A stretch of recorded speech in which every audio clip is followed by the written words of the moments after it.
Chao.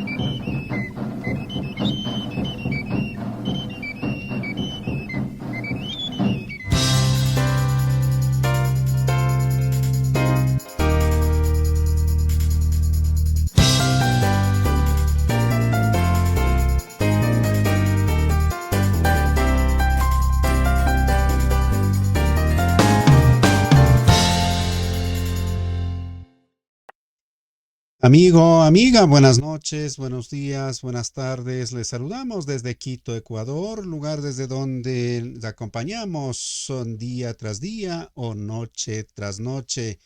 En esta oportunidad tendremos esta enorme suerte de poder compartir con uno de los directos amigos, como es analista internacional, estratega político, comunicacional y obviamente partícipe, digamos, de varios medios fundamentalmente alternativos. Ya está con nosotros en nuestra sala virtual. Mientras hacemos nuestro saludo de rigor a los medios colegas, retornamos de inmediato. Esto es Rixinacui TV Internacional. Bienvenido, bienvenida. Rixinacui TV Internacional. En la voz de comunicadores de Abya Yala, llegamos a todos los rincones del mundo. Somos información, somos opinión, la voz de los pueblos desde sus territorios. Rixinacui TV Internacional.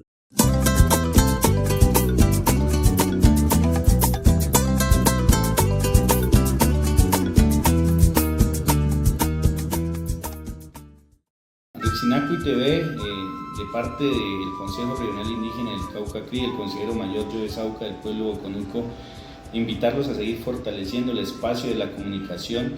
Los pueblos no podemos quedarnos menores a estos grandes retos que hoy nos implica seguir informando a las comunidades sobre cómo se comporta el tema mundial, pero también cómo fortalecemos nuestros espacios y nuestras dinámicas desde el gobierno propio.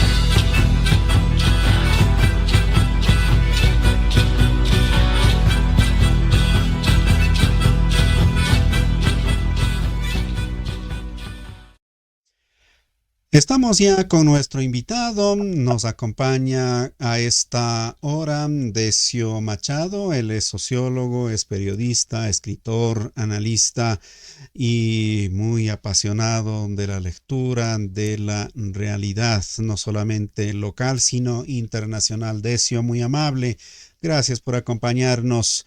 Hemos dicho entre hegemonías y saqueos, a ratos así se lee desde los territorios cuando hay desalojos permanentes, cuando mientras desaparecen, digamos, los recursos o se extraen los recursos desde territorio, desde un país, en la perspectiva de que mejore ese lugar, esa zona, esa región, ese país. Sin embargo, lo único que se visualiza o se ve, se mira, se atestigua en el tiempo es que ha habido esa extracción, ha habido ese todos esos recursos que ya no están, sin embargo, no regresan, no retornan al lugar de donde fueron de cierta manera, que digamos, bondadosamente entregados a quienes dicen que van a destinar para obras para la mayoría. En fin, ¿cuáles son esos tiempos que estamos viviendo a las puertas incluso de este año 2025? Decio, muy amable, bienvenido. Gracias, un saludo al equipo, a ti, José, a toda la audiencia, ¿no? Yo creo que estamos viviendo un momento, digamos, particular. Y cuando digo particular, me parece que estamos asistiendo como a un cambio epocal, ¿no? No de épocas, sino epocal. Esto significa que es un cambio de profundidad. Y este cambio tiene que ver tanto con las lógicas globales o internacionales, si quieres, planetarias, como también con las lógicas nacionales en los diferentes países. En este sentido, me parece que hay como dos elementos fundamentales. Uno, digamos que hay una reorganización de los espacios o de los territorios del planeta, es decir, de influencia, digamos, para las potencias, las potencias que hoy se disputan la hegemonía global. Yo creo que los Estados Unidos, que ha sido como de alguna forma el país hegemónico durante las últimas décadas, es decir, hoy está en franca decadencia y nadie, la inteligencia norteamericana, los grandes pensadores de las universidades estadounidenses, etcétera, nadie cuestiona esa realidad.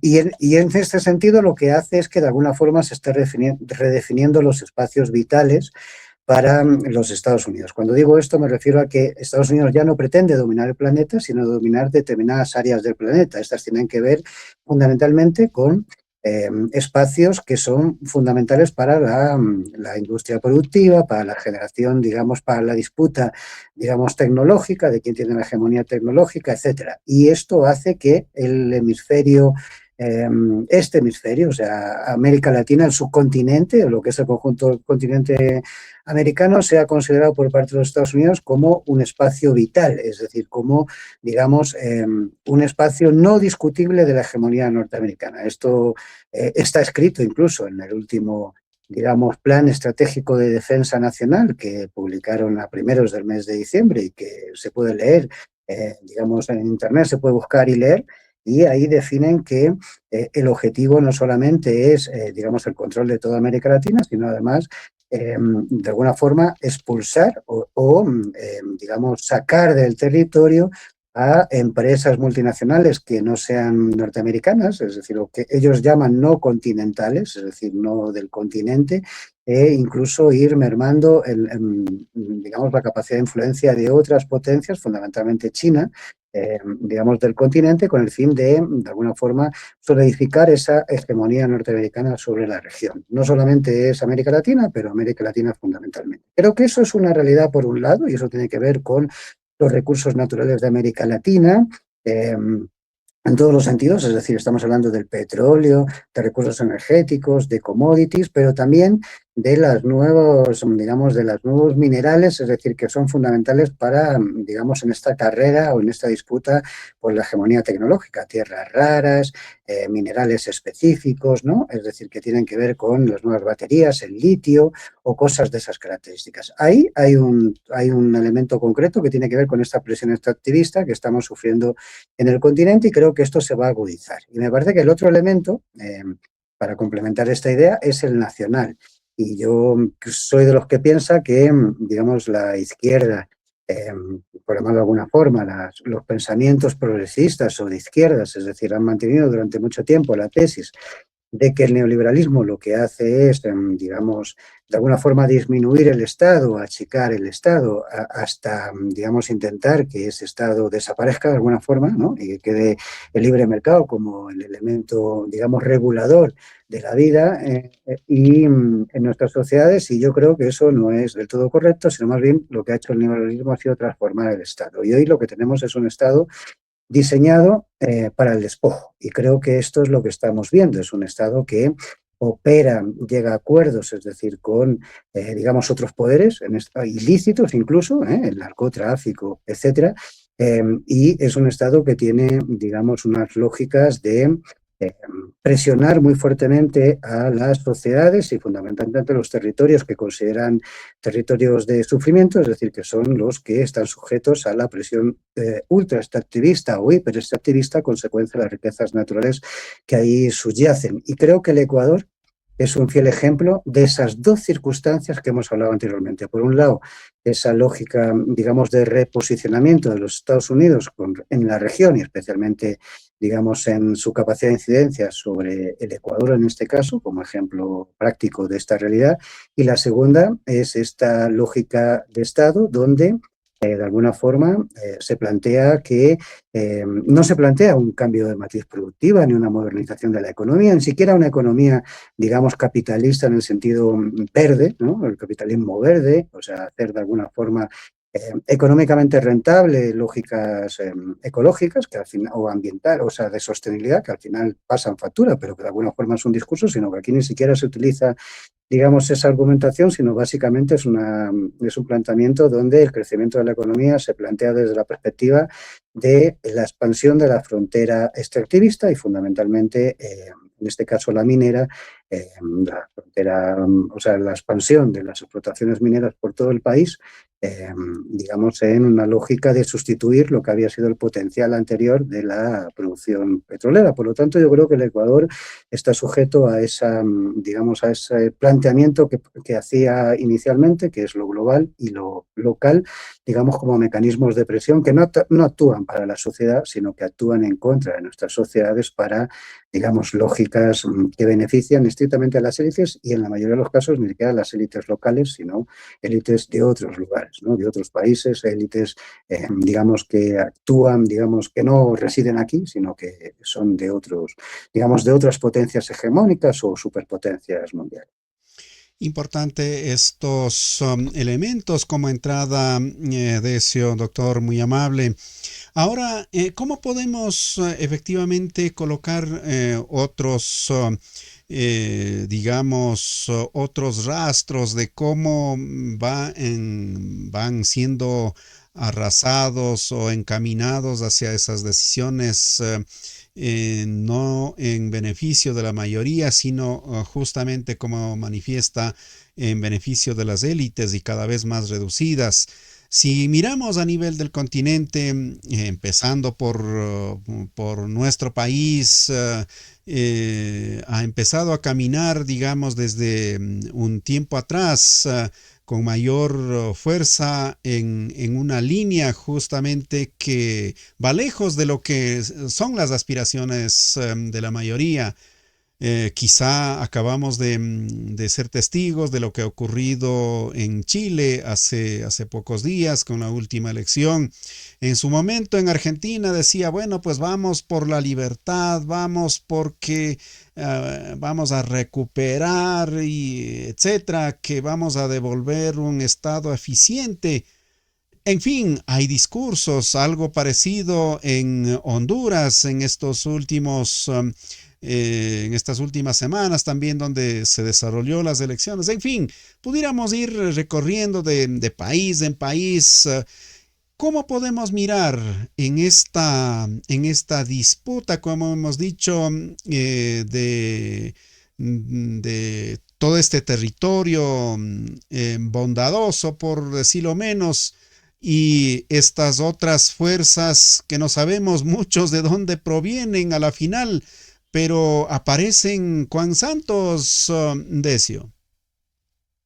Yo creo que estamos en ese momento, digamos, de cambio epocal y esto significa que, digamos, hay un retroceso evidente de las lógicas democráticas. Y cuando hablo de los sistemas democráticos, hablo de los sistemas democráticos del siglo XX con todas sus deficiencias, es decir, que los sistemas democráticos siempre han sido cuestionables, es decir, porque al final ha sido un terreno o un ámbito en el que evidentemente quienes tenían capacidad económica para disputar campañas electorales o quienes han sido financiados por grandes, digamos, multinacionales de lo que sea, es decir, farmacoquímicas, petroleras o lo que fuere, en los países de origen o bien en los países en los que han actuado estas multinacionales y les interesaba que ganase X candidato, evidentemente no ha sido una disputa, digamos, de igual a igual, es decir, que los sistemas democráticos siempre han dejado, digamos, bastantes elementos en cuestión, ¿no?, sobre la legitimidad de esa democracia. Pero creo que eso,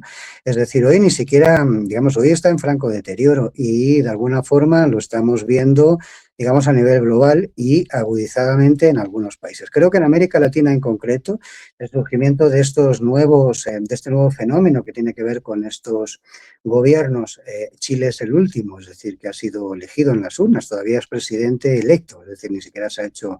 Creo que asume posesión el 11 de marzo, si no me equivoco, del 2026, este señor Kast.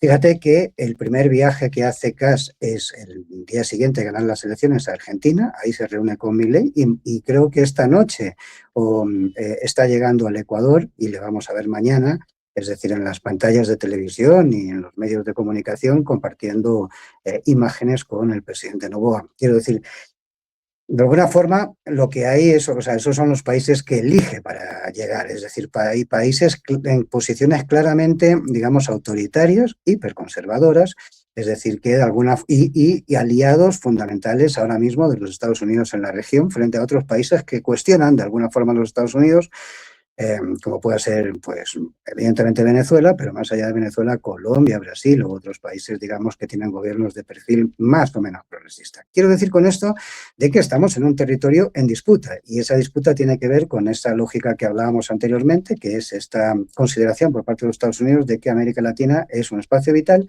y que hay que sacar de América Latina toda posibilidad de influencia de otra potencia, ya sea a través de sus empresas, multinacionales, etcétera, como, digamos, de la relación intergubernamental, créditos directamente del Banco de Desarrollo chino o cosas de esas características. Creo que este elemento lo estamos viendo muy agudizado y creo que lo que estamos viendo en Venezuela, más allá de las declaraciones sobre el régimen de Maduro, tienen más que ver con eso, con esa dimensión de control del territorio por parte de los Estados Unidos o reposicionamiento del territorio. El propio plan estratégico norteamericano habla de una doctrina Monroe 2.0, digamos, en la era Trump, es decir, que recuperan esta lógica de que América Latina es para los norteamericanos, eso que es el patio trasero de alguna forma de los Estados Unidos y que ahí no debe entrar nadie, que esto debe ser intocable y propiedad de los Estados Unidos. De alguna forma eso está recuperado 100 años después, más de 100 años después de que esa doctrina se diseñase en 1820 y tantos. Por lo tanto, me parece que estamos, digamos, 200 años después. Estamos, digamos, en este momento muy complicado y que, digamos, de alguna forma va a afectar a la estabilidad, no solamente a la democracia, sino a las libertades, es decir, a los derechos adquiridos, etcétera. Es decir, hay un atentado sobre eso. Pero creo que además esto se justifica fundamentalmente bajo una lógica de militarización social. Yo creo que todo el discurso que tiene que ver con la lucha con el narcotráfico, que es como un elemento fundamental de la política exterior norteamericana, concretamente en la región, es una mera justificación para militarizar el territorio. Lo estamos viendo en el Ecuador. Se ha declarado una guerra interna, esto limita la capacidad de movilización de las organizaciones sociales, del tejido social organizado, es decir, permite de alguna forma lógicas de control. Esto significa que interceptan comunicaciones, teóricamente todo en el marco de la seguridad, pero evidentemente interceptan comunicaciones de la disidencia política o social, es decir, de los sectores que de alguna forma no se sienten identificados con este gobierno, y lo hemos visto, es decir, en la penetración de policías en los espacios de comunicación, por ejemplo, de las organizaciones indígenas o de los movimientos sociales en el Ecuador, incluso como, digamos, han penetrado en comunidades donde residen líderes indígenas, destacados líderes indígenas, líderes del movimiento indígena y referentes, digamos, de la articulación social en el país. Por lo tanto, yo creo que estamos asistiendo a eso. Eso ya está pasando también en Argentina. Me temo que va a suceder de igual manera en Chile en breve y de alguna forma hasta tenemos el riesgo de que esta militarización del Mar Caribe de alguna forma incluso se traduzca, si a alguien se le va la mano, digamos, hasta en un conflicto bélico que pueda afectar a nuestros países. No es casualidad de que tengamos, digamos, maniobras o operaciones conjuntas con el ejército norteamericano en estos momentos en la zona de la costa ecuatoriana, Manta, Manabí y demás, precisamente en un momento donde la coyuntura internacional con respecto a la tensión en Venezuela, etcétera, es cada vez más grave, ¿no? Es decir, se están incautando buques petroleros, es decir, se está intentando, digamos, ahogar o, digamos, hacerle un cerco cada vez más fuerte al gobierno de Maduro, que vuelvo a repetir, con independencia de valoraciones al respecto. O sea, es un gobierno de ese país y es una circunstancia política conflictiva, pero que deben resolver los venezolanos y evidentemente sin intervención extranjera al respecto. Por lo tanto, yo creo que estamos viviendo una lógica de esas características y esto va a ser el signo de los nuevos tiempos, José, porque de alguna forma esto nos va a acompañar durante años. Y cuando digo años me refiero a que no creo que sea una lógica del mandato de Donald Trump, sino que me parece que Estados Unidos está, digamos, en esa fase de declive como la potencia hegemónica global que fue anteriormente, ya no lo es, y en esa fase de declive se dan estas circunstancias y posiblemente después de Donald Trump, a lo mejor no es Donald Trump, pero tengamos también gobiernos que ya no se corresponden a las lógicas, digamos, que tradicionalmente han acompañado a los gobiernos norteamericanos, esta quiebre de la institucionalidad, un gobierno cada vez más autoritario en los propios Estados Unidos, es decir, la Guardia Nacional está implantando la seguridad en varias ciudades, fundamentalmente las ciudades gobernadas por alcaldes demócratas, cosas de esas características que se parece mucho a lo que está haciendo Daniel Noboa en el Ecuador a través de, digamos, a partir del decreto 111, que fue el que declaró la guerra interna en enero del 2024. Qué importante tener esta panorámica, doctor. Antes de ir a nuestra primera pausa, quisiera, aprovechando, digamos, su conocimiento, su vasta experiencia, a ver si recorremos de igual forma en términos del uso o la construcción discursiva. Ahora resulta que en algún momento se decía, bueno, queremos la libertad y ha habido muchas vidas que justamente por ese deseo máximo, llamemos, se han quedado en el trayecto, se han perdido esas vidas en definitiva.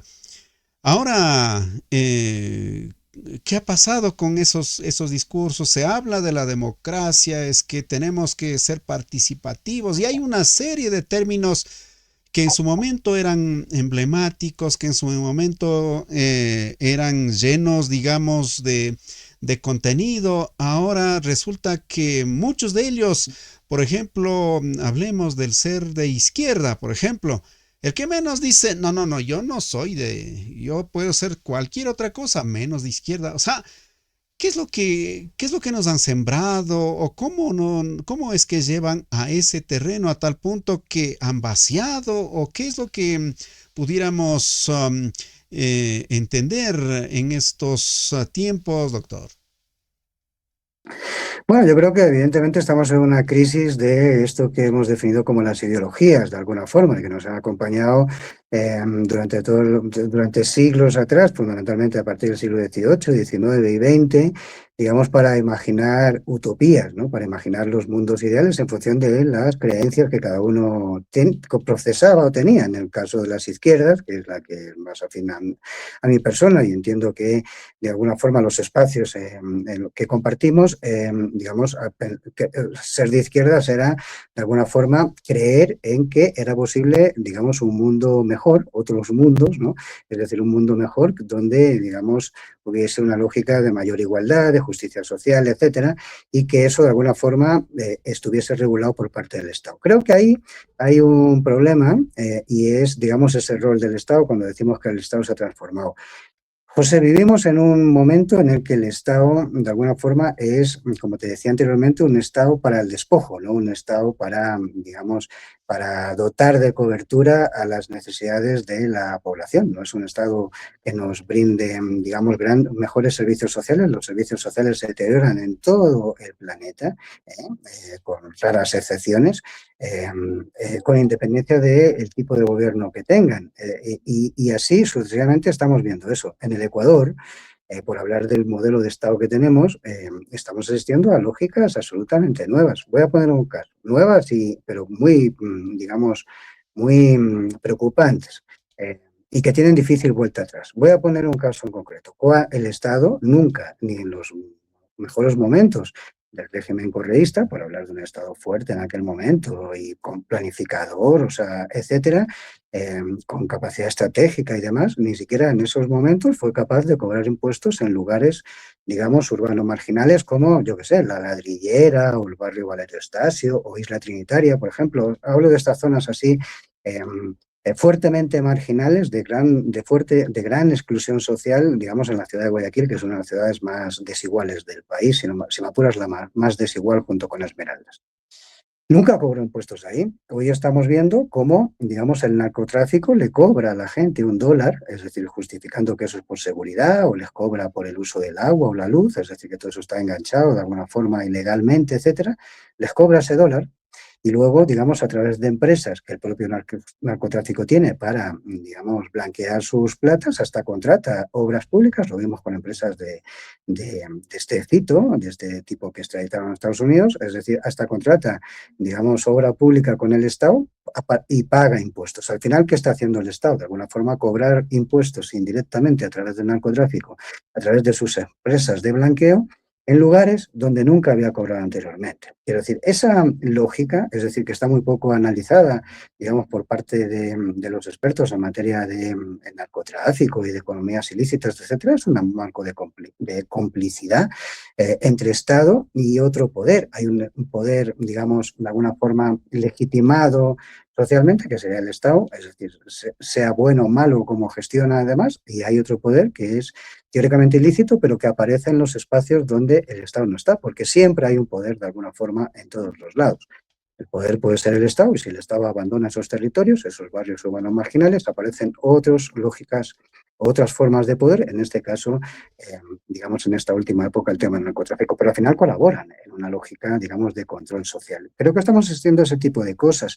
Y ante eso, y aquí termino, creo que el problema o la crisis, digamos, fundamentalmente de las izquierdas, es que no tenemos capacidad, digamos, de respuesta a eso. Es decir, todavía hay gente que sigue defendiendo que el Estado, es decir, fundamentalmente los sectores, digamos, más, digamos, militantes del progresismo o de la izquierda institucional, hablan del Estado como si el Estado fuese la alternativa, cuando el Estado ya no es el Estado que ellos piensan, es otro Estado, y por lo tanto me parece que no es el Estado nuestra propuesta, sino nuestra propuesta debe ser algo, digamos, comunitario, socialmente horizontal, asambleario, digamos, que sea capaz de generar una economía alternativa a las lógicas, digamos, del mercado cada vez más desiguales, cosas de esas características, y ahí hay un déficit importante de las izquierdas, carentes de respuestas. Creo que las izquierdas han quedado de alguna forma, son izquierdas conservadoras, no han sido capaces de evolucionar, digamos, a la velocidad que ha evolucionado el mundo, mientras, digamos, las derechas tienen esta capacidad, y lo estamos viendo con estos nuevos gobiernos, de hablar de libertarios, es decir, o hablar de anarcocapitalismo, o hablar de un montón de bobadas de esas, que siempre es lo mismo, pero que de alguna forma son lógicas de adaptación y de evolución de su discurso, mientras la izquierda no tiene eso. Creo que ahí hay un problema, digamos, que tiene que ver con las lógicas de la derrota cultural y con los déficits, la crisis de las izquierdas, que creo que es una crisis real y que de alguna forma debemos afrontar, y que es todo un reto. Gracias enormes, Decio, por este recorrido prácticamente que conecta con la historia, que conecta con las realidades políticas que estamos viviendo como país y obviamente en el continente, por no ir más allá. Vamos rápidamente a una brevísima pausa y retornamos con nuestro invitado para ir haciendo caminar, digamos, la palabra por los territorios. ¿Qué pasa con los denominados recursos naturales de pronto en el país y particularmente en otras regiones?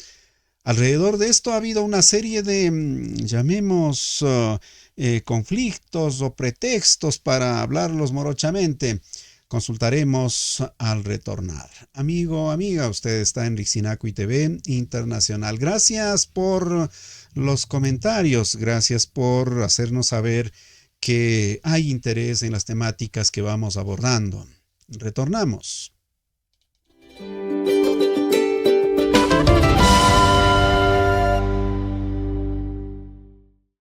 Desde los territorios milenarios del sur del continente, como pueblos que caminamos con nuestra dignidad, contaremos nuestros deseos por Rixinacui TV Internacional. Amulepe Tainhuaychal. Nos sumamos a ser un portavoz de la realidad que surge día a día. Desde los territorios más alejados de Colombia, manifestamos de todo corazón nuestro deseo de encontrarnos con los pueblos de América Latina a través de Rixinacui TV Internacional, con el fin de seguir manteniendo vivos nuestros saberes culturales y ancestrales de los territorios. Los invitamos a escucharnos a través de Rixinacui TV. Rixinacui TV Internacional.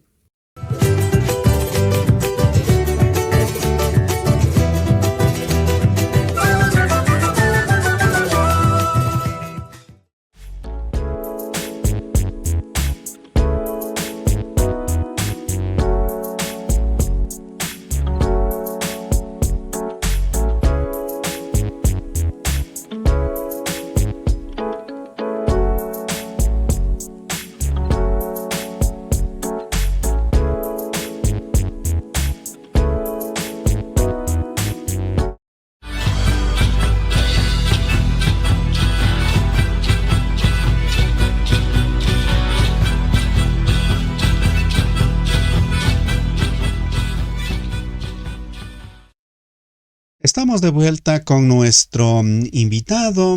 Se trata del doctor Decio Machado Fernández, sociólogo, comunicador y analista en varias temáticas, digamos.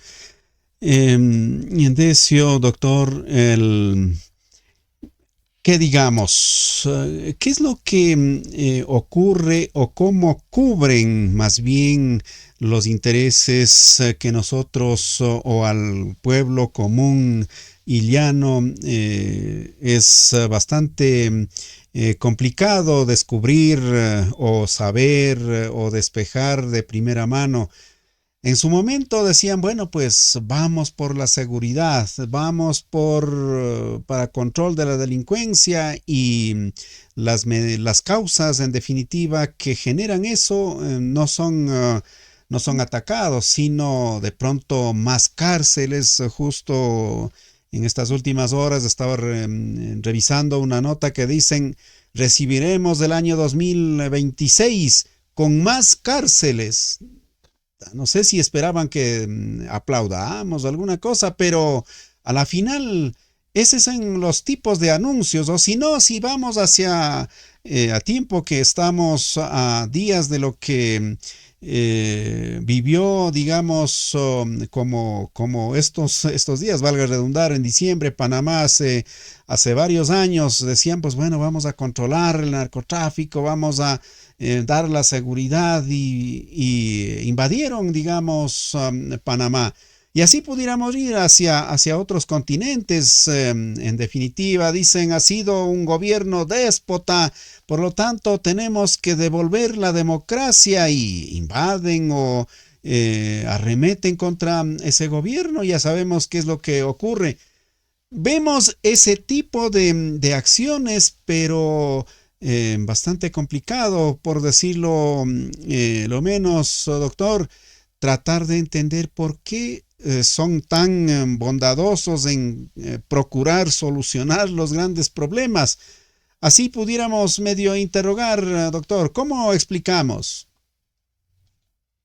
Yo creo honestamente que tenemos un diseño, digamos, de sociedades a futuro cada vez menos democráticas y más de control disciplinario por parte de los poderes. Y cuando hablo de estos poderes, hablo de ese Estado para el despojo, pero también hablo, digamos, de su connivencia con otros poderes, el poder de las multinacionales o transnacionales, el poder de las grandes corporaciones tecnológicas, el poder del narcotráfico como otro espacio de autoridad, digamos, ilegítima, pero de autoridad al fin y al cabo. Controla territorios, controla mercados, etcétera. Me parece que estamos asistiendo a ese rediseño de la sociedad. Eso es una lógica, digamos, donde evidentemente la gente, o sea, las personas, los habitantes, los ciudadanos y las ciudadanas, evidentemente, van a tener un recorte cada vez mayor de sus derechos, de sus libertades, etcétera, y, digamos, un crecimiento, digamos, de las lógicas de control social, tecnológico, disciplinario, legal, etcétera.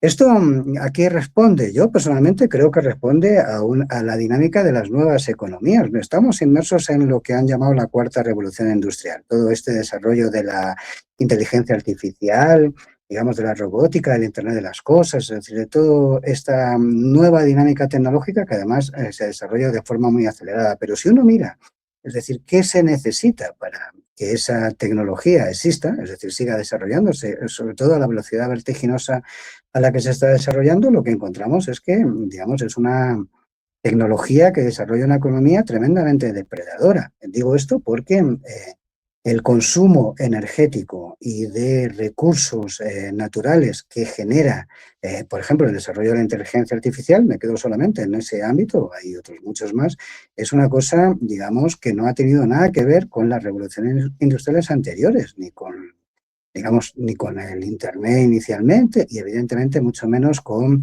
la máquina de vapor o cosas de esas características. Es un modelo, digamos, tremendamente depredador. El consumo energético que requiere la IA y el tratamiento de los grandes centros de tratamiento masivo de datos, los famosos soportes de lo que llaman el Big Data o el Big Data, ¿no? Digamos, es insostenible para el planeta en este momento. Y además están consumiendo lógicas que de alguna forma antes consumían, pero de otra manera. Ahora lo están consumiendo exageradamente. Por ejemplo, el agua, los mecanismos de enfriamiento de todos estos centros masivos de tratamiento de información, de nuestra data, digamos, requieren enfriamiento a través del agua. Los chinos están ya innovando, en China se está innovando, por ejemplo, con sumergir esos centros de información, digamos, sumergirlos dentro de los océanos con la finalidad de que esto consuma, digamos, menos recursos energéticos para enfriarlos. Estamos asistiendo a una dinámica de ese tipo. Esta es la locura, que incluso están hablando de, digamos, generar minería en la Luna, es decir, que es, digamos, el planeta al que más cercano al que alcanzan, es decir, pero extender eso en función de que se desarrollen, digamos, de alguna forma, las lógicas de las carreras espaciales y evidentemente de explotación de los mares, explotación de minería, digamos, de sacar minerales del fondo de los mares. Estamos asistiendo a una lógica de ese tipo porque lo requiere, digamos, la velocidad y digamos, las lógicas de las nuevas tecnologías. Como vuelvo a repetir, el litio, las tierras raras, los minerales, el conjunto de minerales, es decir, nuevos, es decir, que de nuevos no, sino que se han introducido a los mecanismos de producción tecnológica.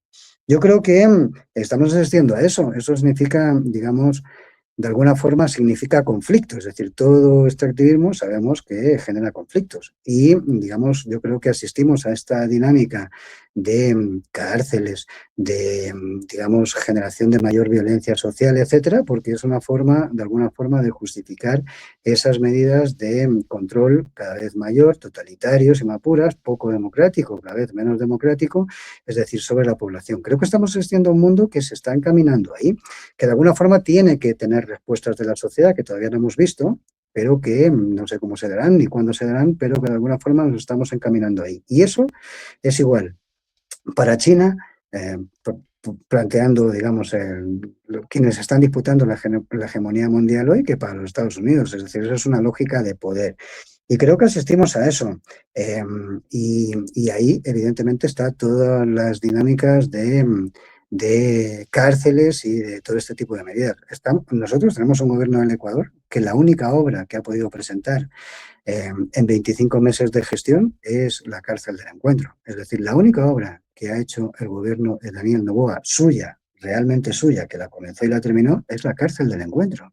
Tenemos un gobierno que su única obra es una cárcel, es decir, o sea, si uno lo analiza fríamente, estamos ante un absurdo de un volumen, digamos, absolutamente desproporcionado, pero alardean de eso e incluso hay sectores de la sociedad que en los marcos de los miedos, es decir, de la inseguridad ciudadana, etcétera, hasta les parece bien que eso sea así, ¿no? Y piden más cárceles. Y por lo tanto, yo creo que estamos asistiendo a una dinámica de esas características que no solamente es exclusiva del Ecuador, creo que es una cosa en expansión a nivel planetario y quizás en el Ecuador, digamos, por el tipo de presidente que tenemos, que cierra vías, es decir, para poder correr a velocidades inauditas con su Porsche, pues evidentemente se hace todavía más burdo, digamos, este tipo de lógicas. Pero creo que es un problema que estamos asistiendo a nivel global y tiene que ver con esta evolución del capitalismo en este marco, digamos, de la cuarta revolución tecnológica, que vuelvo a repetir, es,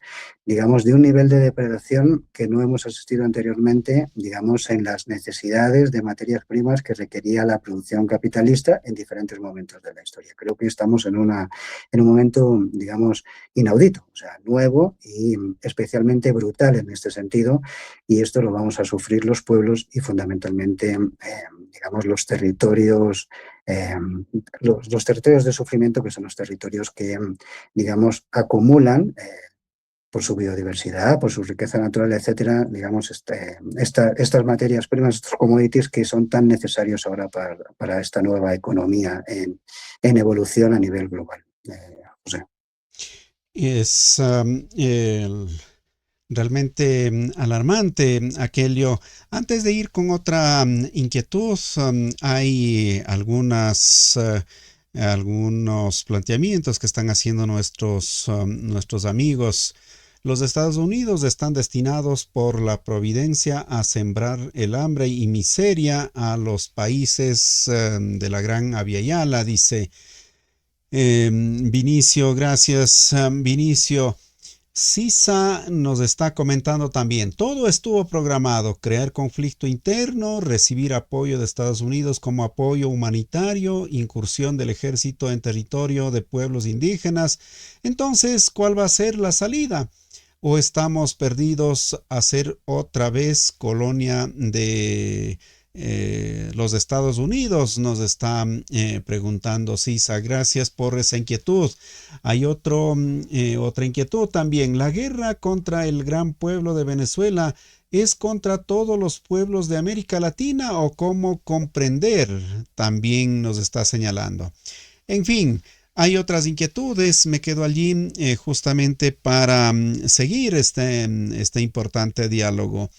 ¿Cuál ha sido la práctica, digamos, de los imperios o de estos sectores que controlan, digamos, el poder en vastos territorios, regionalmente, etcétera?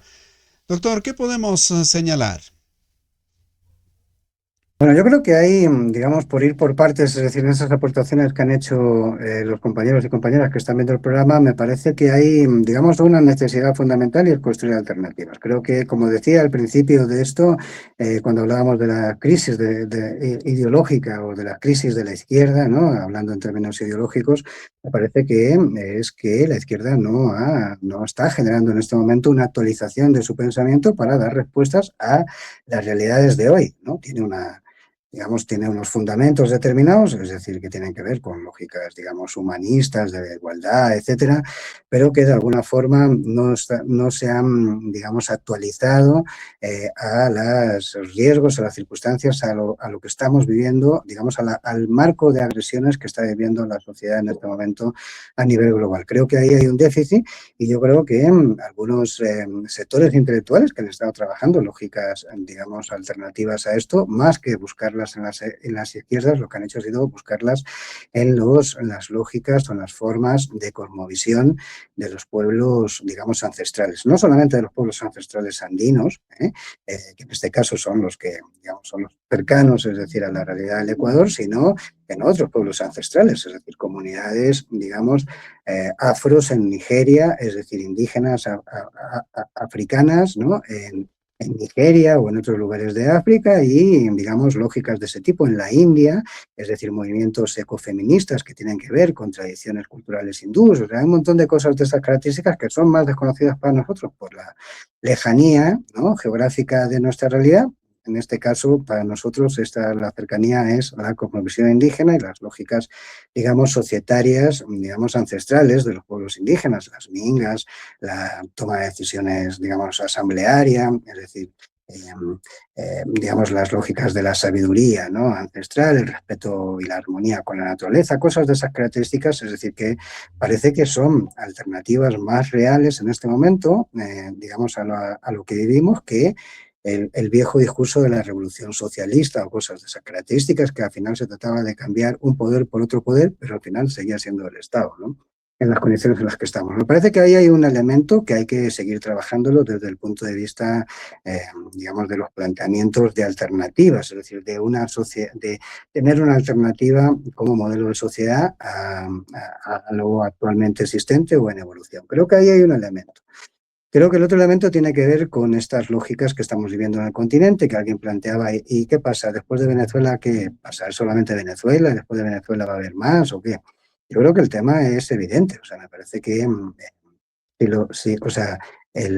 sea como sea que los Estados Unidos al final consigan que bajarse al gobierno de Maduro, vuelvo a repetir, más allá de las opiniones que podamos tener al respecto, si eso se hace con éxito por parte de los Estados Unidos, sea de la forma que sea, o bien a través de la presión económica o del cerco militar, o bien ante una intervención bélica, lo que vamos a tener, evidentemente, es irse al siguiente, que les moleste, ¿no? El siguiente país que le moleste, no sé, será Nicaragua, será Cuba, será Colombia, no lo sé, es decir, pero no creo que sea un problema con Venezuela, vuelvo a repetir, sino creo que es un problema de control geográfico de todo lo que ellos han definido como su espacio vital en este último Plan Estratégico de Seguridad Nacional, que así lo llaman ellos, que es América Latina en su conjunto, más allá de otros espacios, ¿no?, Oriente Medio y otras regiones del planeta. Pero fundamentalmente como continente, todo el continente, el hemisferio, digamos, occidental, ¿no?, todo lo que tiene que ver con el continente americano y ahí el subcontinente, en este caso latinoamericano y Caribe, ¿no? Creo que ahí hay un problema y es que no se va a terminar en Venezuela esto, más allá de cómo termine lo de Venezuela, sino que esto es una lógica en expansión. Creo que ahí tenemos también un problema muy serio, es decir, a la que hay que darle respuestas, y las respuestas evidentemente no son, digamos, en las lógicas asimétricas militares, porque nadie va a competir en América Latina con el músculo militar norteamericano, sino que tendrán que ser de otro tipo y habrá que pensarlas como son. Es complejo, a mí no se me ocurre, es decir, pero tiene que ver evidentemente con lógicas de construcciones de modelos de sociedad diferentes, es decir, cosas de esas características. Y creo que el otro elemento, digamos, para terminar esta idea global es cuál es el papel de la región aquí, ¿no? Es decir, cómo nos afecta a los pueblos de la región. Y yo creo que ahí hay un elemento, digamos, muy importante que tiene que ver con cómo se interpreta la región. La región es, Ecuador es un país y Ecuador por sí mismo tiene alguna capacidad, o Uruguay o Argentina o tal, o la región es una región que tiene, digamos, nexos, interrelaciones entre países, es decir, forma un bloque regional de alguna forma, ¿no? La respuesta que dieron, y aquí termino con esta idea, la respuesta que dieron a la globalización los países en todas las diferentes regiones del planeta fueron construir bloques regionales, ¿no? La Unión Africana, el ASEAN en Asia, la Unión Europea en Europa, que es quizás el proyecto más pionero. Es decir, más allá del estado en el que estén, de cómo operen, etcétera, era la confluencia de países en aras a, de alguna forma, compartir intereses estratégicos en un espacio geográfico común. Creo que esto es el gran déficit de América Latina. Es decir, si en algún momento se intentó hacer un UNASUR o se intentó hacer una CELAC, eso hoy evidentemente no vale para nada. Y por lo tanto yo creo que ahí hay que reconstruir. Ahora, ¿hay que reconstruir con los estados o hay que reconstruir con los pueblos? Aquí es donde está la gran pregunta y donde yo creo que hay que generar algunas alternativas. Yo creo que las sociedades tienen que irrumpir en la política y plantear, digamos, alternativas. Y las sociedades no son solamente las sociedades, digamos, las comunidades ancestrales o los pueblos y nacionalidades ancestrales o indígenas, es decir, sino es la sociedad en su conjunto. los indígenas con su gran aporte, igual que los afros con los suyos, o los mestizos, es decir, más modernos, urbanos o lo que sea, con su capacidad de generar autonomía. Creo que ahí es donde tenemos un gran reto, que evidentemente no es una cosa que podamos solucionar mañana, pero que es un tema que yo creo que no lo está discutiendo las izquierdas y que por lo tanto forma parte de esa crisis y que la tenemos que discutir. Y si no lo queremos llamar izquierda, pues lo llamamos como nos dé la gana. Pero tiene que ser un planteamiento alternativo a las lógicas que estamos asistiendo en este momento como conformación de este nuevo modelo de sociedad cada vez más agresivo sobre las personas, ¿no? Sobre nosotros, sobre la sociedad. Gracias enormes, Decio, por estos nuevos elementos y de paso también incursionar en los desafíos en adelante. Vamos a una última pausa en los minutitos que nos queda aún para plantear alguna inquietud adicional. Amigo, amiga, usted está en Ricinacuy TV Internacional. Volvemos luego de esta pausa.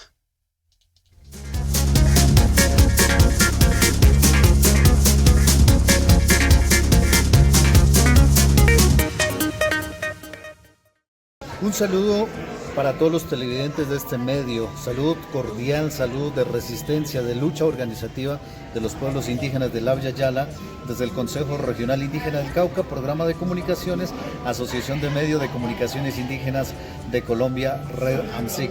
Un abrazo grande para todas y todos.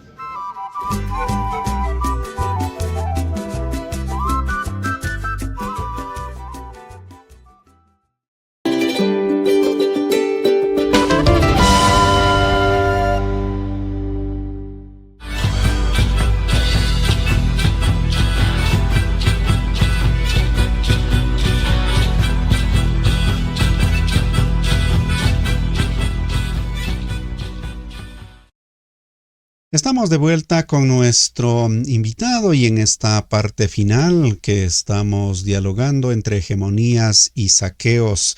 Algo mencionó Decio en alguna medida de lo poco que uno puede, digamos, imaginarse de lo que la mente humana ha logrado digamos, poner al servicio de la humanidad, pero a su vez también no se sabe hasta dónde todos estos elementos van efectivamente ayudando a la humanidad. Me estoy refiriendo a las famosas IAs, a las inteligencias artificiales. A ratos uno dice, bueno, pues tenemos rápidamente que hacer nos da la posibilidad de desarrollar determinadas actividades de una manera increíble. Al paso nos resume, al paso nos coloca tal cosa, o nos dibuja, o nos entrega información, etcétera. Pero rato de los ratos dice, ¿será solamente eso?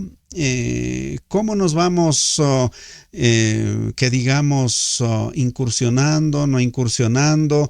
¿Qué podemos decir al respecto?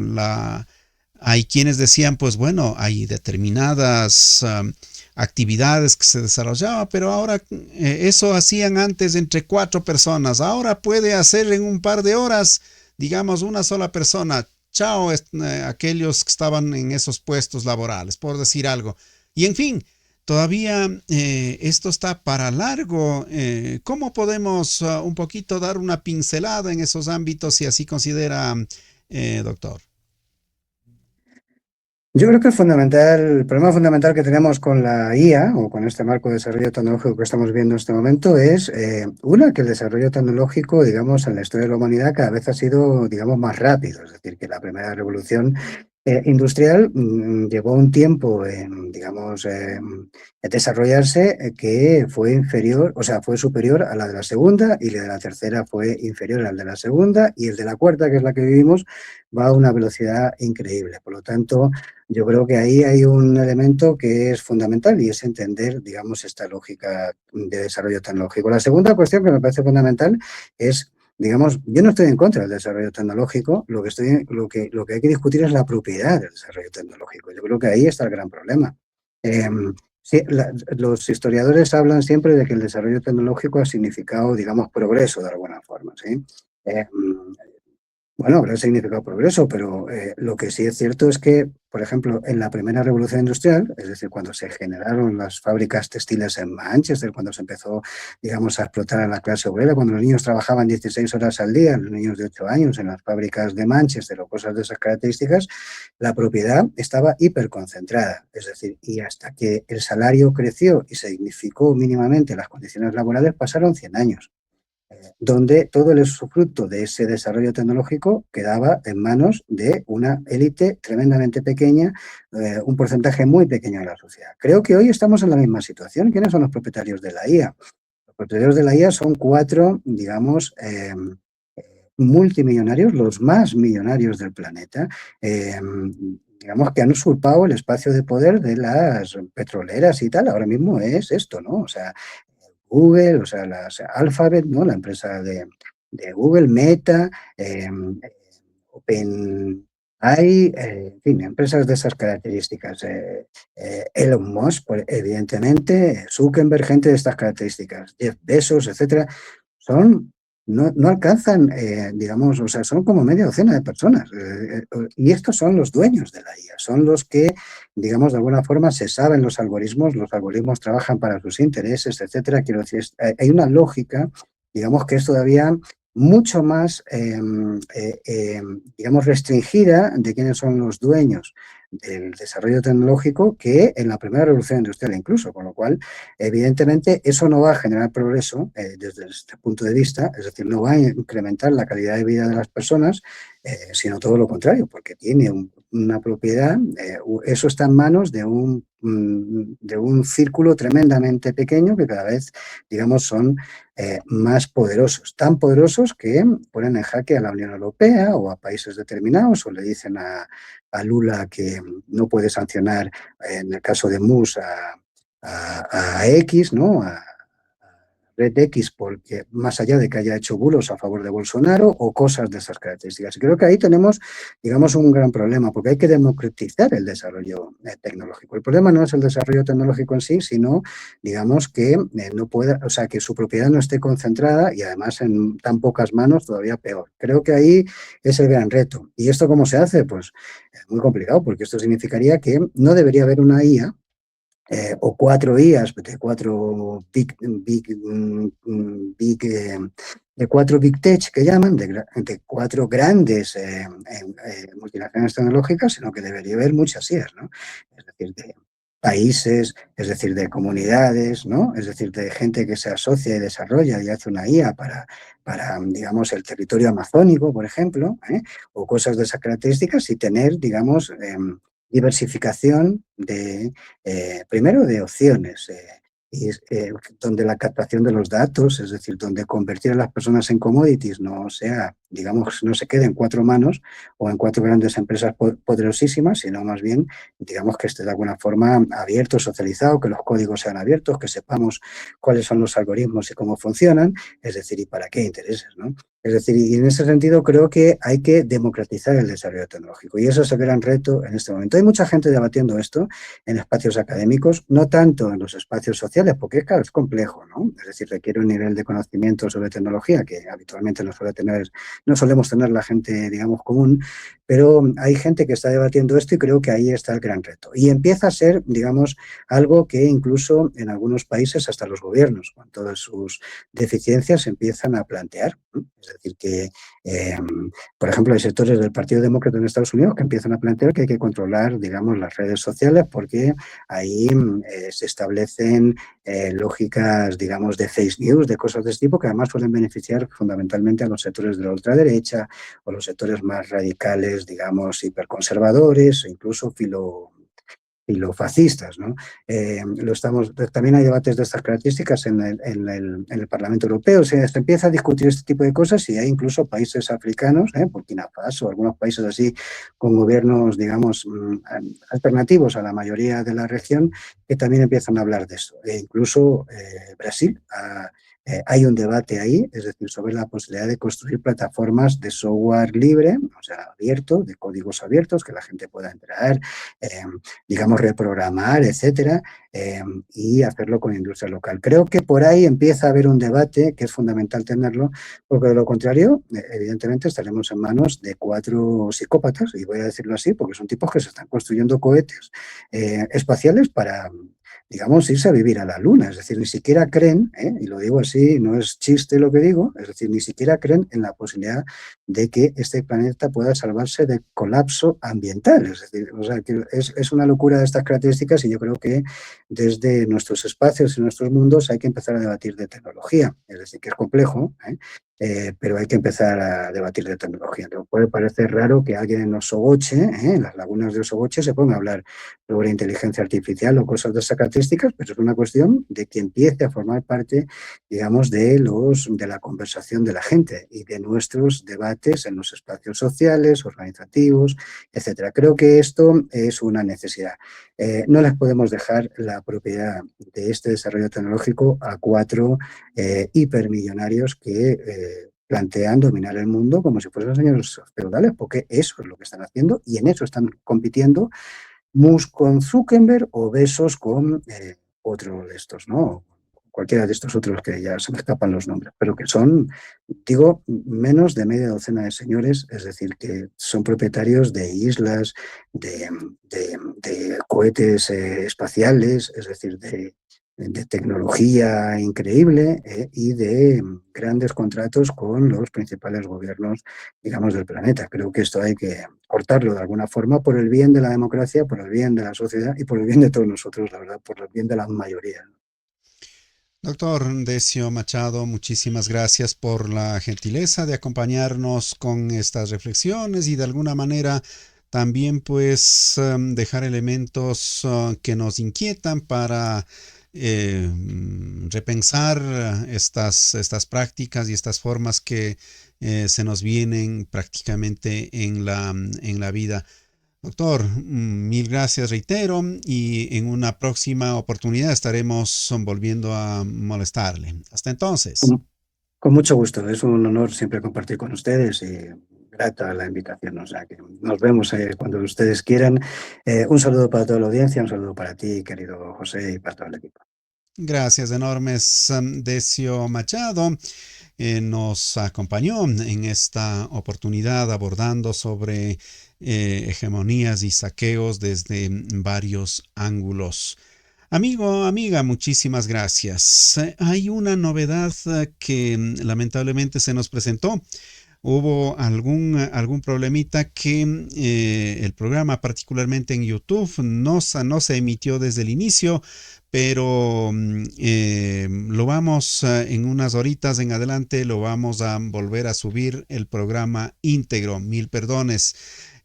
A ratos nos juegan estos elementos también. En Facebook obviamente se transmitió integralmente, pero en YouTube tuvimos esta dificultad. Mil perdones, lo vamos a subir el programa íntegro. Soy José Atupaña, esto es Rixinacui TV Internacional y el día de mañana volveremos con una nueva emisión para hablar sobre la posibilidad de pensar desde Abya Yala. Recorreremos sobre el ámbito de la filosofía, sobre el ámbito de la literatura, sobre el ámbito de la ciencia de los pueblos que han poblado estas tierras y particularmente también veremos cuáles son las otras posiciones que en definitiva quieren atentar o están atentando contra estas formas, digamos, de pensar, de hacer la vida. Cordialmente invitados para que mañana, cuando en Quito sean las 19:30, nos volvamos a encontrarnos. Hasta entonces, pasen excelentemente bien.